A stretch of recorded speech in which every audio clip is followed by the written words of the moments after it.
Pernah kepikiran gak sih apa sih yang sebenarnya terjadi setelah kita makan? Kita seringnya mikir sistem pencernaan itu ya cuma kayak pipa panjang aja. Tapi gimana kalau saya bilang kalau sistem pencernaan Anda itu sebetulnya adalah bioreaktor yang super canggih dan cerdas? Coba bayangin deh ada pabrik kimia sekaligus ekosistem hidup yang kerja non-stop tepat di dalam tubuh Anda. Oke, yuk kita ikuti perjalanan dari satu gigitan makanan Anda. Ini bukan sekedar proses biasa loh. Ini tuh sebuah kisah yang luar biasa tentang transformasi, kerjasama tim, dan keseimbangan yang terjadi di dalam tubuh kita. Semuanya emang berawal di mulut. Tapi tunggu dulu, ini bukan cuma soal gigi yang ngunyah makanan jadi kecil-kecil. Sejak detik pertama makanan masuk, sebut saja serangan kimiawi yang super presisi langsung diluncurkan.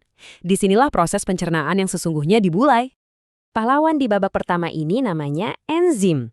Coba deh bayangin enzim ini kayak gunting molekuler super canggih. Masing-masing gunting ini punya bentuk yang spesifik banget, jadi cuma bisa motong jenis nutrisi tertentu. Tujuannya, mengubah molekul makanan yang besar dan rumit jadi potongan-potongan kecil yang siap pakai buat tubuh. Nah, ini dia tim tanggap darurat kita.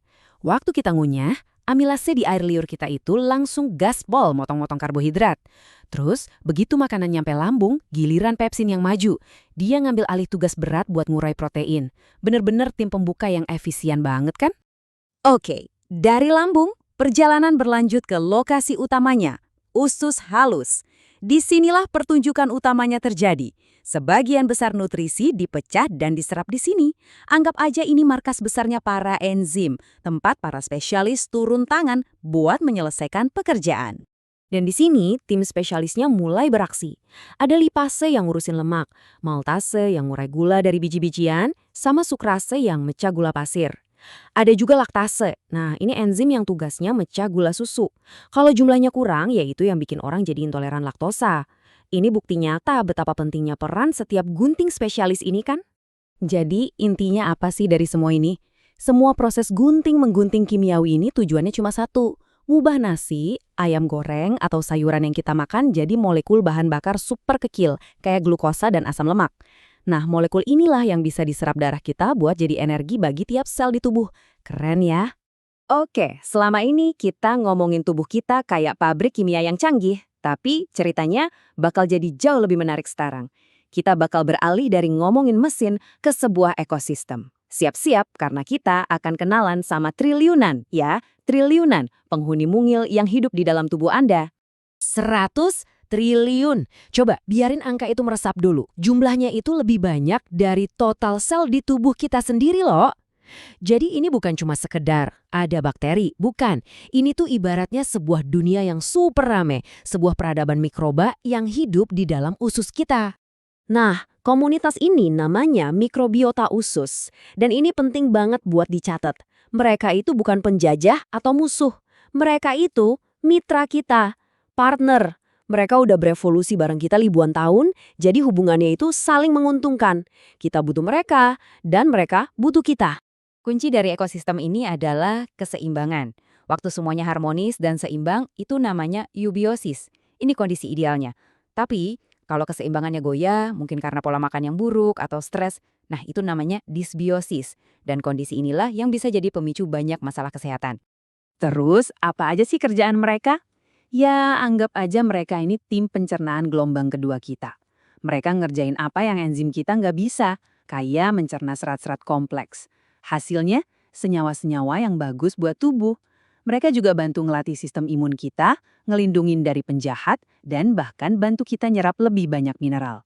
Benar-benar partner kerja yang luar biasa penting.